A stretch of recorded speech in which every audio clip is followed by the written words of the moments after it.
On 3FM 92.7, it is live from our studio here at Adesawe Kanda in Accra. Coming up this evening, Foreign Affairs Ministry says it awaits a landing permit by the South African authorities for the aircrafts to land for the next batch of evacuees to leave South Africa.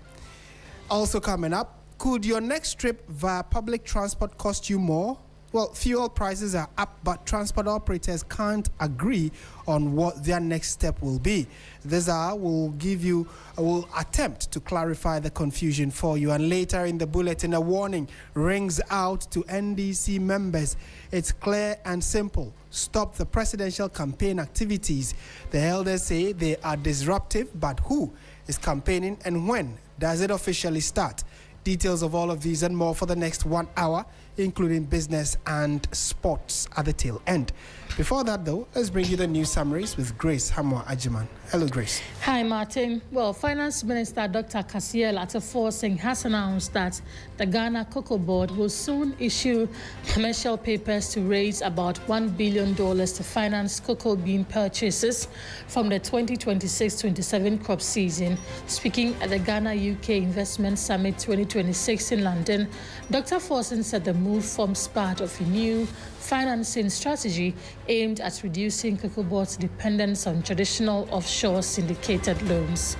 Away from that, thousands of customers of Equity Savings and Loans Limited have been left stranded after widespread reports that their deposits have become inaccessible following what appears to be the collapse of the institution. The situation has triggered anger, anxiety, and renewed concerns about stability within Ghana's saving and loan sector. The development has left depositors unable to meet basic needs, run businesses, or service planned investment. The secondary takrade could soon turn one of its biggest urban challenges into a major source of energy following a strategic partnership to establish a modern waste energy plant expected to generate about 450 megawatts of electricity for the national grid. The ambitious project, spearheaded by Major Frederick Faustinus Feido and the secondary takrade Metropolitan Assembly, is expected to transform the metropolis's troubled waste management system while creating jobs. That's it for the news summaries, Martin. Thank you very much, Grace. Let's settle for the details, and we are starting from development elsewhere around the world. You know that a lot has been happening in South Africa, and Ghanaians have been involved or are in the center of the developments there. Well, the Ministry of Foreign Affairs and the minister in charge of it say that all is set for the second batch of Ghanaian evacuees to leave South Africa, indicating that immediately a landing permit is granted by the South African authorities for the aircraft to land, the next batch will leave for Ghana. According to Samuel Okudzeto-Ablakwa, the numbers have risen to almost 900 Ghanaians seeking to flee the unsafe streets of South Africa. Ghana's speedy efforts at getting its citizens out of harm's way in South Africa has been delayed by South African authorities, who are yet to grant a landing permit for the two aircrafts expected to carry Ghanaian nationals out of the country.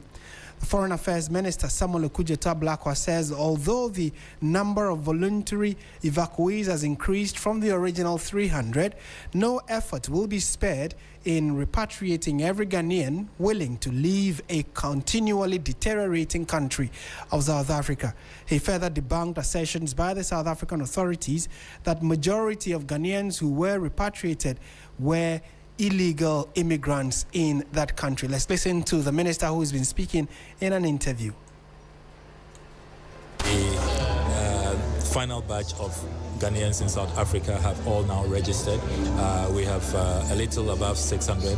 Earlier, those who wrote their names was in the region of 800, but it's clear that we'll have to go beyond that. We now are exceeding 900, but thanks to the compassionate leadership of His Excellency John Dramani Mahama, he has said that all Ghanaians in harm's way, in distress, who are being harassed, being dehumanized, we should not leave anyone behind.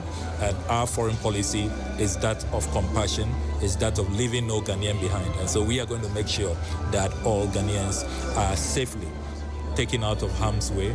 And as I have said, once the safety and the dignity of any Ghanaian anywhere in the world is affronted, you can trust that the foreign ministry, the government of Ghana will come and assist you.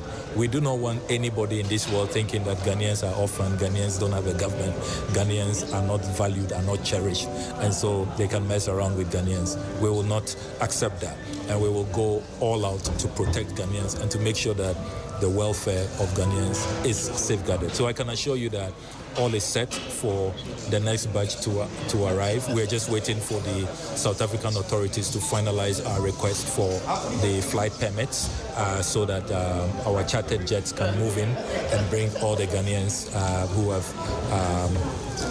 registered. And let me use this opportunity to say that contrary to a lot of disinformation, misinformation, and propaganda out there, the vast majority of Ghanaians we have registered. We've looked at their documentation. These are legal migrants. Disregard all those claims that these are people who are illegal migrants. It is not true at all. And we've challenged those who are making these claims to put out the evidence. They have not been able to put out any evidence. Let me also say that what is beautiful about the registration we are doing is that we do it in collaboration with the Department of Home Affairs, the South African authorities, who are there at our High Commission to check for people who they are looking for in their database, people who are wanted, suspected criminals.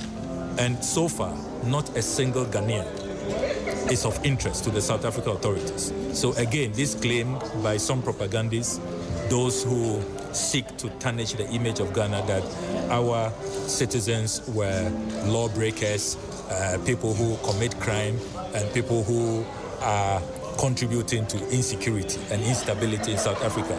The evidence does not support it. You have the security officials there with their database, their computers, with their wanted lists, checking fingerprints and all of that.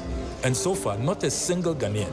So clearly, Ghana is not responsible for any high crime rates or any,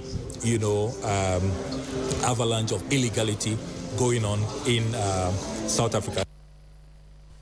And that's the Foreign Affairs Minister Samuel Okudzeto-Ablakwa. In a related development, the founder and leader of the Economic Freedom Fighters, Julius Malema, has apologized to Ghanaians and Africans at large over the xenophobic attacks in his home country. He's also been organizing a press conference where he states that the number of these issues being raised do not align with the vision that the founding fathers of South Africa have regarding the country in the Southern African country. So we would bring you that insight later. But let's go to the phone lines now and engage Dr. Victor Doke, who is a lecturer at the Kofi Annan International Peacekeeping Training Center and a security analyst. Doc, a very good evening to you. Thank you for joining us on 3FM. Thank you, Martin, for having me. It's a pleasure. What are your thoughts about this delayed granting of permits for the aircrafts we are told to land?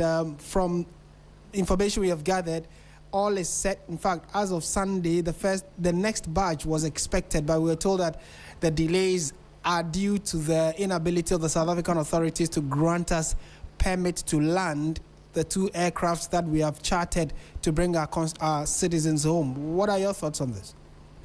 Thank you very much. I think, first of all, the South African state or the South African government have realized that their inability to curb this menace has cost them their international reputation. You're talking about a country that is part of the G20 and therefore described as an African agency. And if you're an African agency in such an international organization, what does that mean? It means you, of all people, should know that respect to human rights, protection for other foreign nationals living in your domain is a priority. And you are the same country that went to the International Criminal Court of Justice to report Israel for what? Crimes against humanity in Gaza. And you are not able to what? Curb movements that have targeted innocent foreign nationals. What does it mean? The big irony it means you have failed in that regard. And the South African government has no authority to say they are going to stop this repatriation. Other than that, we as a country, through the president or the foreign affairs minister, must call the attention of the United Nations, the African Union, including SADC, the sub-regional body where South Africa belongs to, and then report them for violating international laws. They know it, and they know it's biting. Now, after we evacuate Ghanaian citizens, what is going to happen with regards to the South African government is what they are looking at. And they cannot bear the consequences. They cannot prevent Ghanaians from leaving. There's cause and grounds and evidence for us to evacuate our people. And the failure of the South African government such that you are not able to protect citizens of other national countries, it's a big dent on your country and reputation. And clearly also there are those who are of the school of thought that they actually did not expect Ghana to be quick in the actions they've taken, especially for the first batch to go, and even the second and third batch are ready to leave. So it probably caught them by surprise to some extent. But still on that tangent, could this affect the kind of bilateral relations we have with South Africa, and how should Ghana navigate this so we do not, mar it in any way? Right. We are not going to mar the bilateral relations. If anything, they have marred it. But trust me, we are going to maintain that diplomatic channel, okay? It is very essential. However, this would mean that we'll be cautious with regards to dealing with elements within the South African government. There could be new leadership who recognize and apologize for these, unfortunate incidents, and that would open doors for, reconciliation and whatnot. But as it is now, whatever the current leadership is doing, it seems to be like they are in support with regards to their inaction. And so, it will affect our bilateral relations. We will not severe it, but we'll be cautious. And being cautious would mean that you are going to know the priority areas to deal with the South African government. In anything, if we are supposed to get answers why they are not giving clearance, we can call their, High Commissioner here and then issue a state warning. That could be one of the ways we go. Whilst we wait for, a statement from the AU especially. And that also brings to another question, when this regional body is really up to the task for what it says. Peace and Security Council, what are they doing with regards to ensuring what? Conflict prevention, conflict management.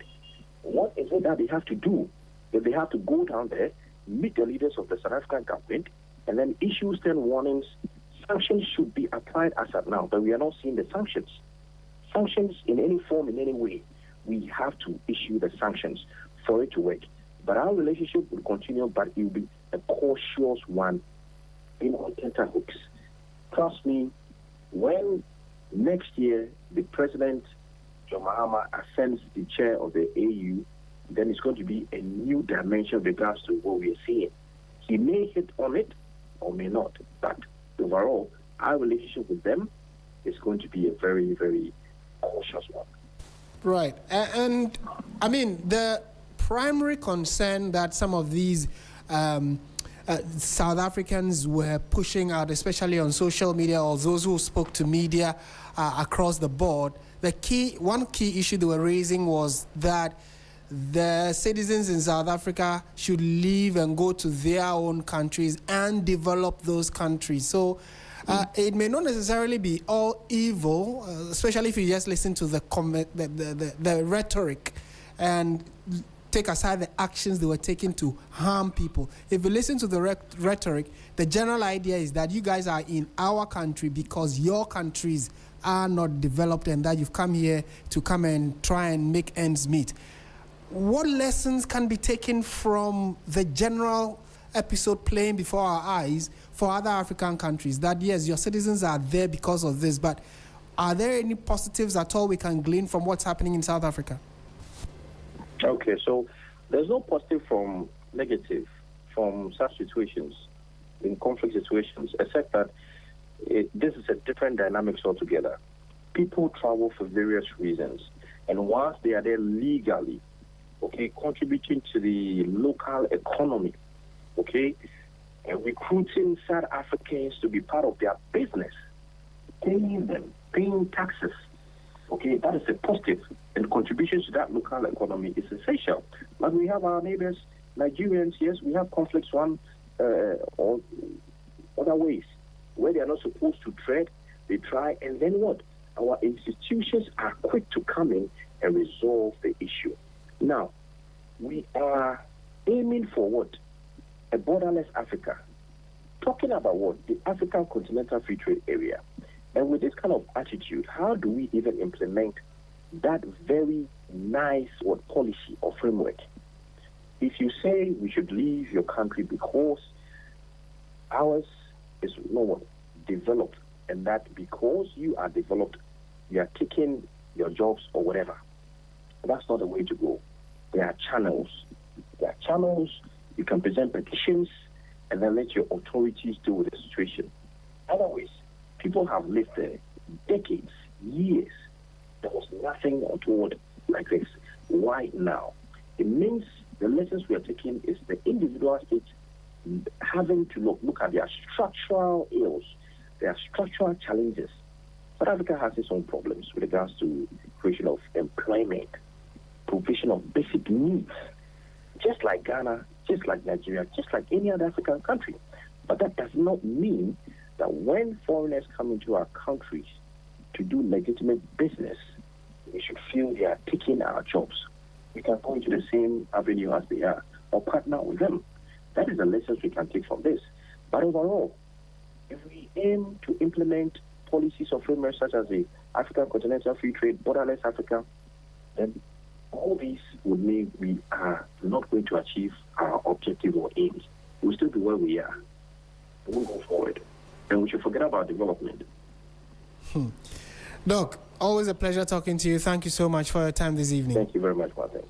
And that is Dr. Victor Doke, who is a lecturer at the Kofi Annan International Peacekeeping and Training Center and also a security analyst. And what do you make of the position that he has just shared with us regarding what the Foreign Affairs Minister has said? According to Foreign Affairs Minister Samuel Okudzeto-Ablakwa, all is set for the next batch of Ghanaians to come. Their number has risen. We are looking above 900 Ghanaians who want to leave South Africa, and that is plus the earlier 300 that came last week. So a little over 600 people are expected. And if you had followed key points over the weekend, the Ghanaian High Commissioner to South Africa, His Excellency Benjamin Kwashi, gave clear indications that 2 aircrafts were going to leave at the same time from South Africa to Ghana. But the problem we are being told at the moment is that the South African authorities are expected to give permits for those 2 aircrafts to land so that our citizens or our compatriots can board and return home. But as it stands, that permit is yet to be granted. As to whether it will be given before close of day today or by close of day tomorrow or probably by end of week, we are unable to tell, but trust your reliable news source to update you when we do get that information. Away from that to another very topical subject matter, it has to do with the LGBTQ plus bill, which was passed last week by Parliament. Now, Chairman of the Advocates for Christ, Adam Senanu, says the anti-LGBTQ bill needs further amendment before being sent to the President for assent. Meanwhile, Majority Leader in Parliament, Mahama Ayariga, has assured Ghanaians that the President will assent to the bill upon his return from an official trip to the United Kingdom. Noura Mohammed has more in this following report.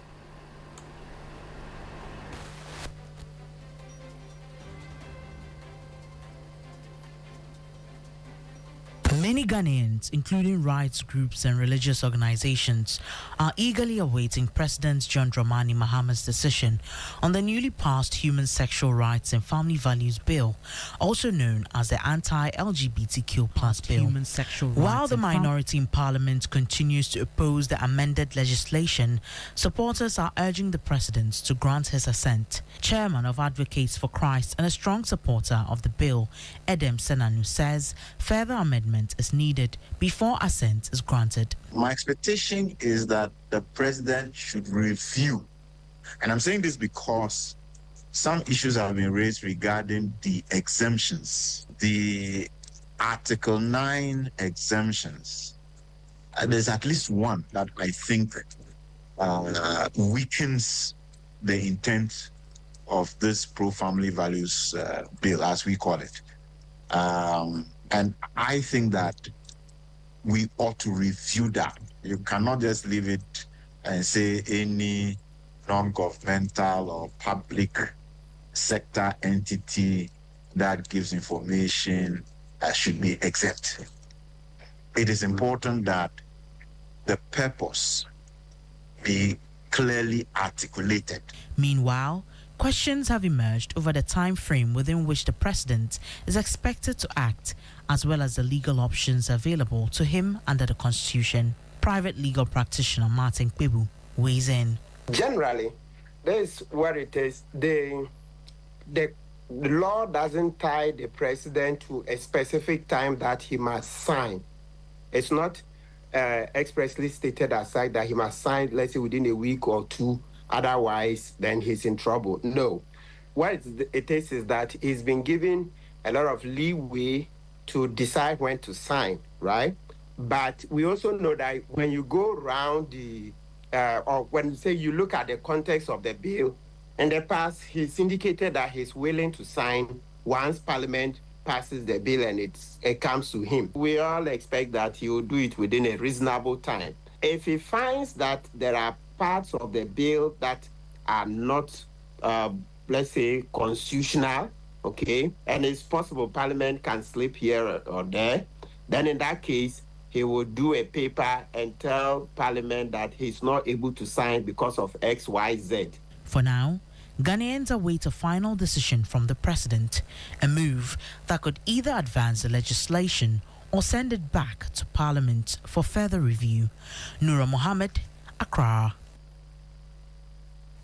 And staying on that same subject, though, the President of the Republic, President John Dramani Mahama, has also been answering questions at Chatham House in the United Kingdom, where he's been interacting with a number of Ghanaians and people of different walks of life. And one question was posed to the President having to do with whether or not he will assent to the anti-LGBTQ bill when it does, come before him the Flagstaff House. And this is the President's response, which has all in and of itself generated some public response. The only reason Ghana's in the news. It has been one. Yeah. Parliament has been considering it, and it was supposed to have been passed last week. There have been a few issues raised. One, that there wasn't quorum when it was passed. That's an issue that has come up. And then two, there were some procedural lapses in terms of its passage. I just got some communication that the Speaker was reading a statement to address the issue of the lapses in the passage of the bill. And so, like I said, when I was the opposition leader, the President has a number of options in this matter. It must come for assent. And so once the President gets it, you go through it because you are not part of the discussion in Parliament. And so the legal representative, the legal counsel in the Presidency and the Attorney General would sit on it because it was a private member's motion. Right. This was not a government bill. And so we'll look at it and make sure that everything is in order before the President is advised to assent. The president has another option if there are some things that he thinks are a problem.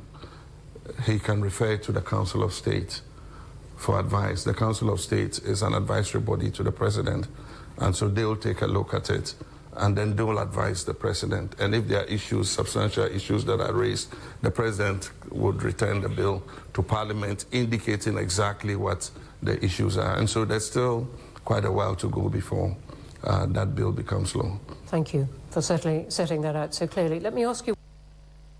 And so you heard President John Dramani Mahama there giving an answer to the question of whether or not he will sign the anti-LGBTQ bill into law if it does come before him at the Flagstaff House. And he has given his answer. You heard it there.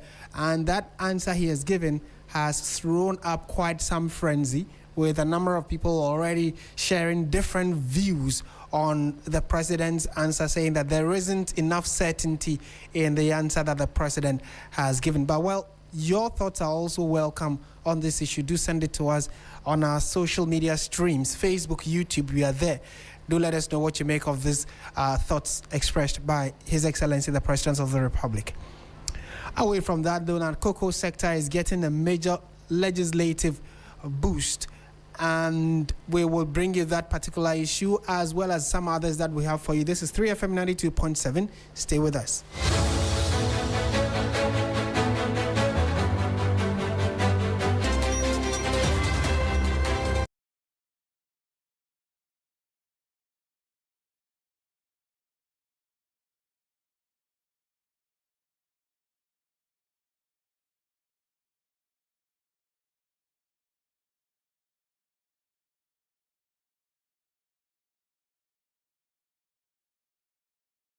Is the station. Stay with us. Let's go on to some other stories now. And you know that a lot has been happening in the last few days regarding issues of transport fares. So an increase in fuel prices is compelling commercial drivers to demand higher transport fares, with a proposed 20% adjustment currently being disputed, even as commuters express dissatisfaction over any potential increase. There is more in this report by Noble Cresby Annan.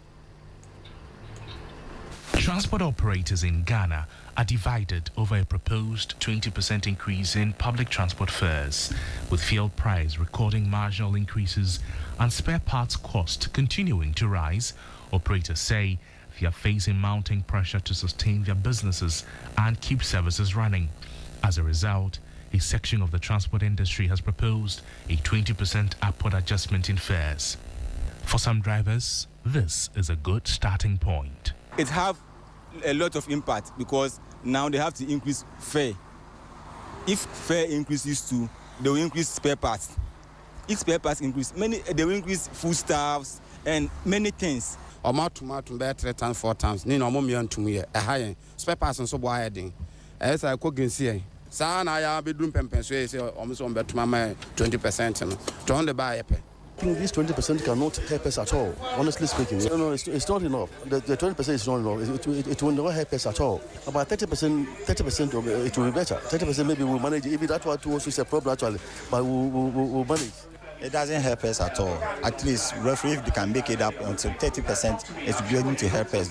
But 20% is not enough. At least you reach like 30%. In some way, it's going to benefit someone, and another way, someone is going to suffer, because the 20% is going to help us at least manage the fuel that we buy, because it's like we are going inside, our income is going inside the fuel. So, but another way, the passenger who is receiving a little salary is also going to suffer. Meanwhile, passengers are expressing concern over the possible impact of any increase on their cost of living, warning that higher fares will further strain household incomes already affected by inflation.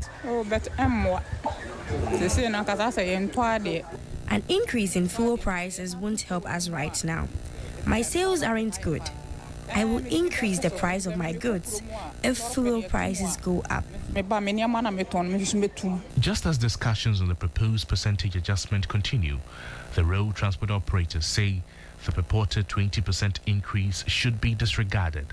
The group insists consultations are still ongoing, adding that they remain in continuous engagement and negotiation with the Ministry of Transport to reach a consensus. And you heard that report by Christian Yali. Let's go to the phone lines and speak to the General Secretary of the GPRTU, Godfred Abuibere. Mr. Abuibere, very good evening to you. Thank you for joining us on 3FM. Thank you so much, my brother. Please help us with clarity. Yes, there seem to be reports of an increase in fuel prices, but are we looking at a potential increase in transport fares as well, or we've not gotten to that level yet? Yeah, thank you for your question. But I think what you have just said, you've answered the question again. Because if you look at fare adjustment procedures, we normally have to do a survey and then gather all the factors that determine running cost of commercial car, and then submit to the Ministry of Transport, and we go to a roundtable meeting. At the end of the day, we arrive at the margin of increase, that's the percentage we're going to increase the fares. Now, so far, most of our drivers are complaining on the character of the fuel. Fuel moves up and moves down, moves up and moves down. And as we speak today, the release from the MPA about 2 days ago says that by the end of today, diesel, as we are looking at 16 point something, will come back to 15 cedis per liter. So we don't understand the particular reason behind those who had actually issued that document that's going around all the media houses, claiming that they are going to increase fares back tomorrow, and then indicating about the increment will be 20%. We don't know what are the indicators that they have gathered, and then think that the adjustment should reach that 20%. So today, we had met the transport minister, and then we told him that we are the persons who normally have accredited to sign the document to effect increment or reduction. For that matter, once we have no knowledge of that document, we also issued a communique today as a rebuttal on what they had done, and to nullify that impression that they had created between for all the traveling public. And that we think by tomorrow nobody should go to any terminal and pay any new lot of fare. And even in which case it is done, they should report to us. If it's a GPRT terminal or a GRCC terminal, they should report to us. And then that particular terminal, ranking will be issued out of them. Right. And so is it that this communication has gone to all your members, so they need to abide by this directive you've given? Yes, exactly so. We have done that. We forwarded to all our regions. All regions and all the branches all have gotten a copy of it. And nobody would go beyond that. We know that one of the key issues that does come up every now and then when we are waiting, a review of transport, of fuel prices is consultation. And then when you also believe that it is necessary for transport fares to go up, you also consult with your members and leadership. In the wake of this new fuel price increment, have you had the necessary consultation with the appropriate authorities, government for that matter? I just said that no, and that was what I told you mentioned earlier. I said that right from where we are, the fuel went up and went down, up even 9 point something per liter. And from there, it started going up to 18. 18, we held a meeting with the transport minister, and then they assured us within the next price window it will come down. And really, it came down from 18 to 17 to 16. And then we are told that by the next price window it will come back to 15. So there's no point we need to rush to effect the first lot of increment. When definitely it goes down again, it will be difficult for us to reduce the fares again.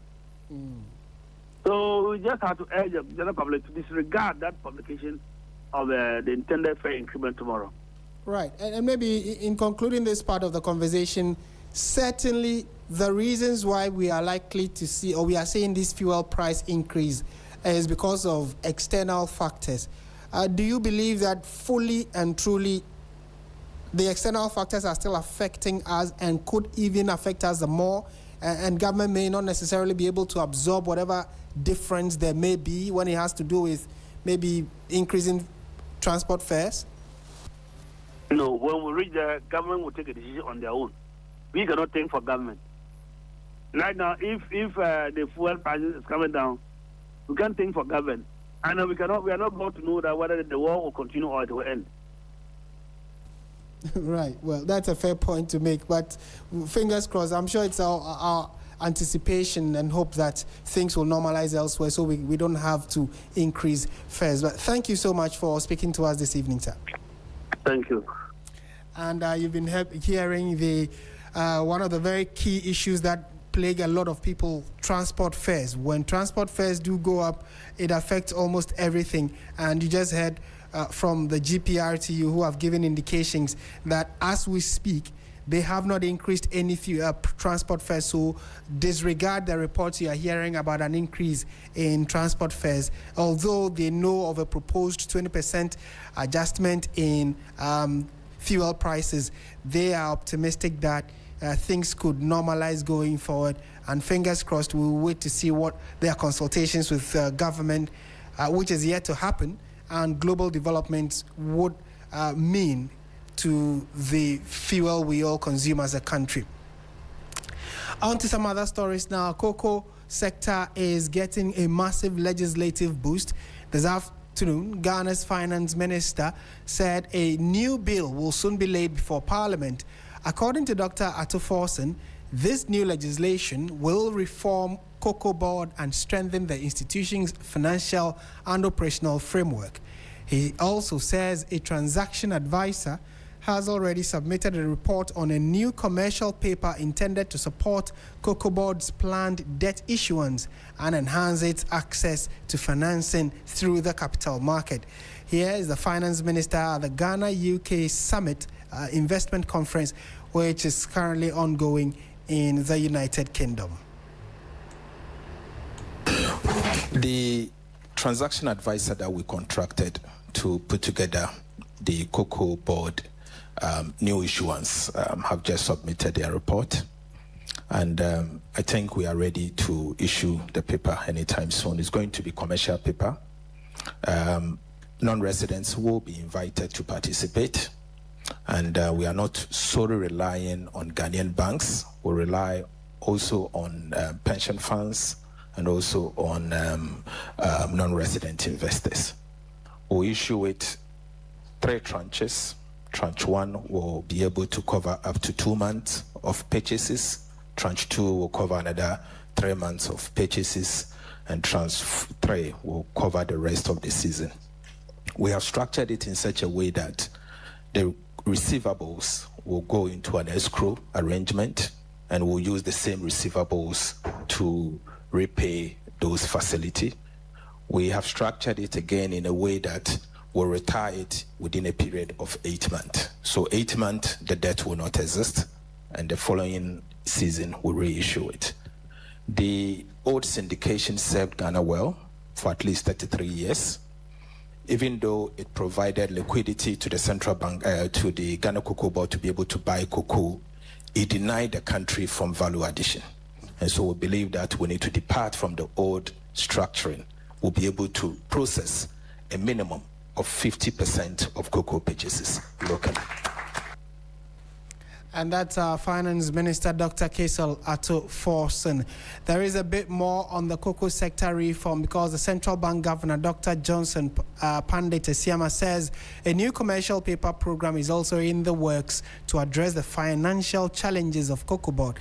This, he says, could be ready as little as in 2 weeks for its implementation to commence. Financing for Cocoa Board. I know there are plans to introduce some new regimes. The minister is working hard on that. But yesterday I had a discussion with them. They should be able to issue commercial paper. You know, so instead of just going to borrow from a bank, because you know there's a limit to how much you can take from a bank. We link it to the amount of capital that the bank has. So if the amount, the ratio will go, you know, above the regulatory levels, then that loan cannot happen. So there are constraints. But a good part is they can issue commercial paper. The question is, if it is secure, if the facility is well structured. We have over 100 billion in pension funds. So why do we struggle to raise 4 billion cedis when there's 100 billion sitting in pension funds? So I told them it's about structuring it well. So that issue should be addressed very soon, but it shouldn't be a sole dependence on the banks. We should use the capital market, right? Because the funds are there. You know, now that treasury bills have gone down, people are looking for where to place their investment.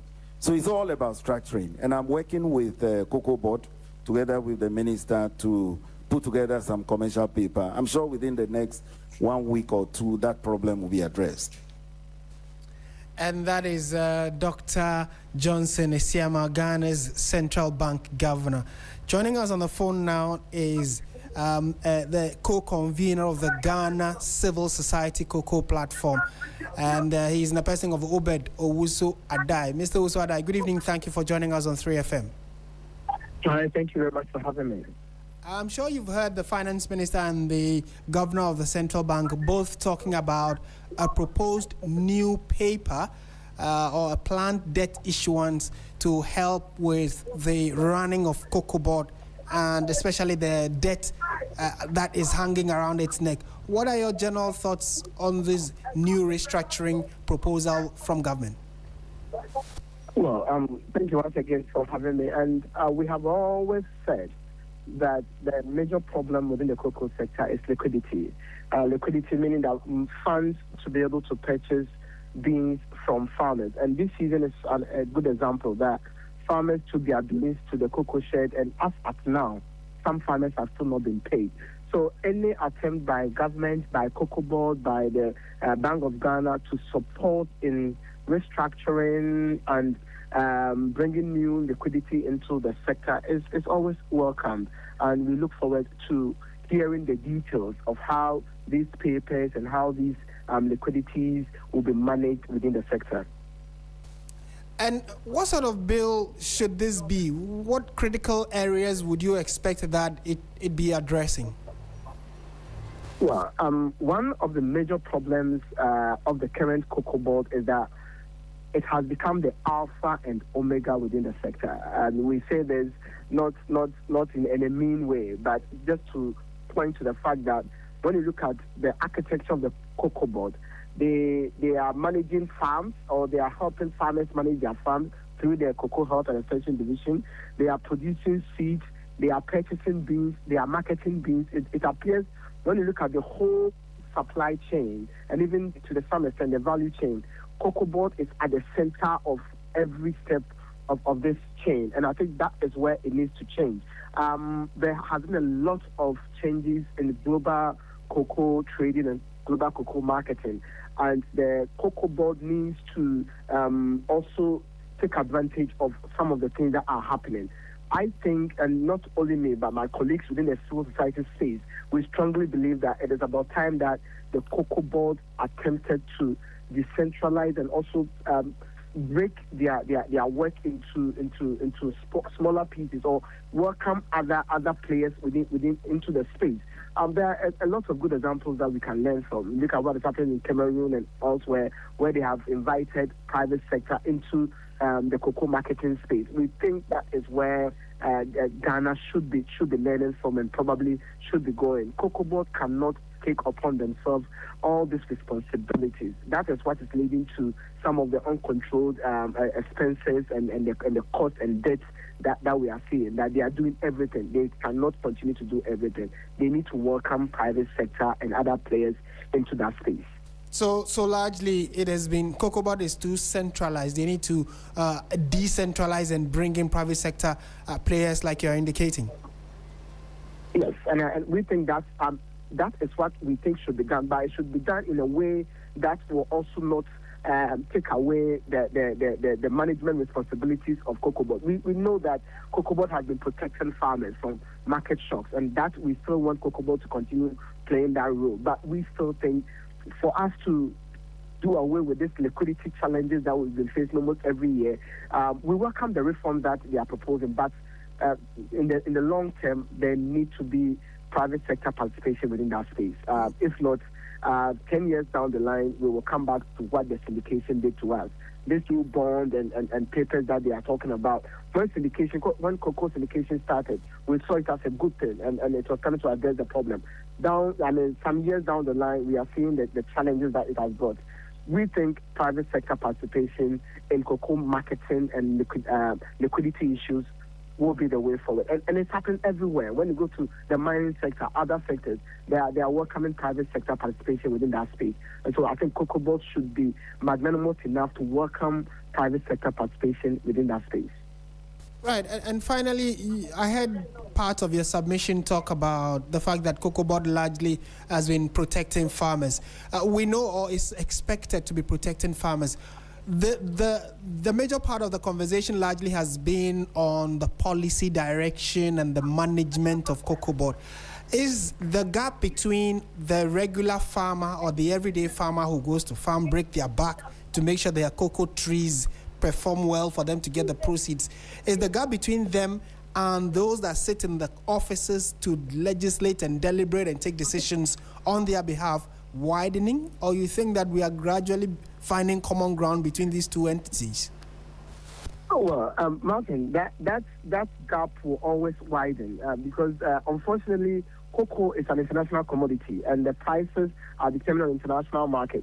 And for a very long time, our currency, the cedi, has not been performing very well until most recently. So the issue is that when you go to the international market, beans are being sold at rates that are not competitive to the farmer right now. But when it comes to those who are at the offices, their salaries and emoluments are determined by their superiors, by government. And so they will always go for this bargaining and able to get more resources, while the cocoa farmers' fate is tied to what is happening probably in Guatemala, it's happening in Colombia, it's happening elsewhere. So that argument, you cannot make it that much. But what we want to make is that in as much as we know cocoa board is doing all this work, we think the gap between how much the beans is being sold on the international market and how much they are receiving, the farmer is receiving, that used to be 70%. In recent times, is becoming wider, and we think cocoa board needs to do a lot more and give a lot more of the funds that come to them from selling the beans on the international market to the farmer. And that is what will help the farmer, because right now the average cocoa farmer is poor. They cannot even take care of their farmers, their family. But the CEO of Cocoa Board and the executives at Cocoa Board are flying first class into meetings in Europe and elsewhere. And that is where the problem is. Thank you for your insights and thoughts you've brought to this conversation, Mr. Asiedu-Dartey. Thank you very much for having me. And he is a co-convener of the Ghana Civil Society Cocoa Platform, clearly expressing suggestions as to how the central government will be able to help farmers in general, and also the institution of the Cocoa Board to, deliver better services for its stakeholders. Your thoughts are also very welcome. We've been speaking to Obed Asiedu-Dartey, co-convener, Ghana Civil Society Cocoa Platform. This is still 3FM 92.7. Stay with us. We are going on to some other stories now, and it looks as though the conversations in the political sector isn't dying down anytime soon. And whereas we are waiting a case that is at the Supreme Court seeking interpretation by some 3 statespersons, 2 doctors, 1 professor, 1 doctor, in fact 2 doctors I should say. These 3 individuals, 2 men, 1 woman, are seeking the Supreme Court to interpret how political parties allow the selection of leadership, both regional and national leadership, is done. Currently, for both the NPP and the NDC, and for almost all the parties in Ghana, they are practicing the delegate system, where just a select few take the decision on behalf of the majority of the party. But these 3 persons in court are seeking the court to properly interpret the rules of engagement so that the parties would allow any card-bearing member and in good standing to elect, whether the flag bearer, constituency level elections, regional level elections. They want everybody to participate. That is in court. It is still being, debated, and we'll update you when we do get any details regarding that.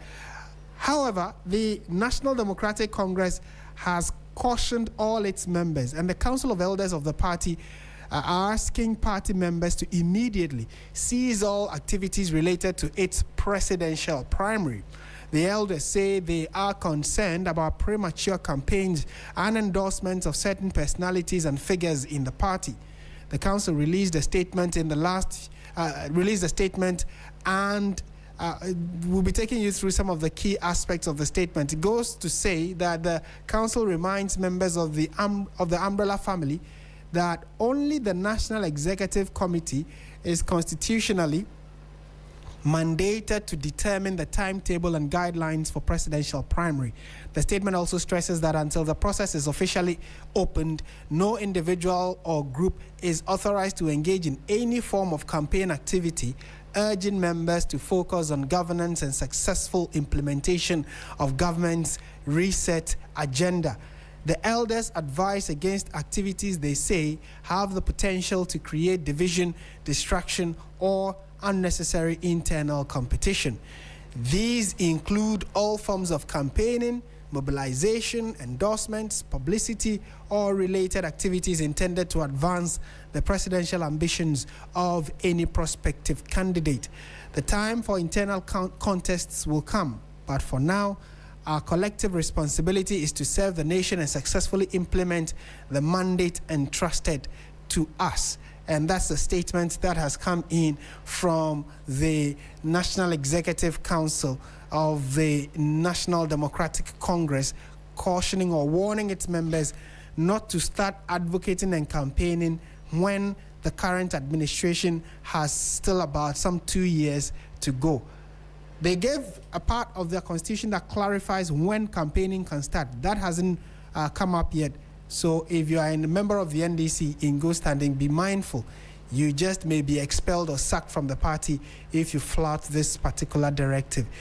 It's night time, though, for the latest in the world of sports.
Now, over the weekend, Guinness Ghana Breweries PLC successfully hosted the 2026 Guinness Ghana Annual Golf Championship at the Achimota Golf Club. My colleague Andrew Sefa Bamfo was there and filed this report. On Saturday, the annual Guinness Ghana Golf Championship took place at the Achimota Golf Club, bringing together golfers, corporate leaders, government officials, and business executives for a full day of competition, hospitality, networking, and lifestyle experiences.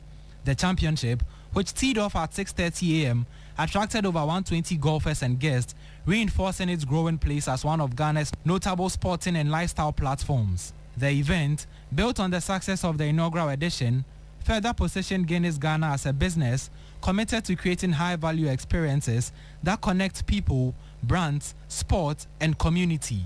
Speaking after the event, Marketing and Innovations Director at Guinness Ghana, Sabina Menu, expressed their excitement and shared insights on the event. Guinness Ghana is about delivering elevated experiences to our consumers. The golf community has become very close to us. This year we thought about changing the concept a little bit and bringing all our premium brands together on one platform. Asiedu-Dartey Golf Club, we have signed a 3-year partnership with them. We're going to be revamping their bar space, so it's going to be changing to a very elevated premium experience. Again, that's what Guinness stands for. We're looking for ways in which we can reach our consumers, give them moments that they can celebrate in the best ways possible. After a grueling competition, Sena Babio and Letitia Mponta Mensah, who finished in first place in the men and women's Cat A category, shared their satisfaction. I came with vengeance this year again to win it. And then Guinness has promised to be back next year. And I'll come again with the same vengeance to come and take it away. I'm very happy. And I feel like I am ready to face more golf competitions. This is my second time playing. Last year was pretty good. This year obviously is getting better. Next year will obviously be better. I think it's a good initiative. It's good that Achimota can partner with brands like Guinness to create awareness obviously and to grow the game in Ghana. I'm excited that this year I got to take it. I'm looking forward to the future. A major highlight of this year's championship was the announcement of a 3-year partnership between Guinness Ghana and Achimota Golf Club. Under the partnership, Guinness Ghana will support the club's monthly medal competitions and help elevate the clubhouse experience through improved refreshment, hospitality, and brand visibility. Well, that was a report of my colleague Andrew Sifabanfo. Let's do some more here to Carlos Queiroz, who just had his press conference ahead of the match against Wales on Tuesday, where he spoke about what his impressions have been on the team so far and how preparations are going so far ahead of the game against Wales. It is simple. We want to express ourselves in the game tomorrow as the best of our skills, efforts, commitment. As I said, the message it is simple. We want to play great football. We want to play to win. We want to bring pride and happiness to the fans. That's the only thing that I'm sure our players they have in mind. And the message, it is a message of hope and confidence that being with them, not for so many months, but the training sessions that I did with them, all of them, they are fully committed to deliver to the nation, to the flag. So I'm very much confident that the message will be positive tomorrow. Well, the match between Ghana and Wales kicks off at 6:45 p.m. on TV3 and 3FM 92.7. My name is Ori Kwampofo, and that's how we bring an end to Hot Edition here on 3FM. We'll be back again same time tomorrow.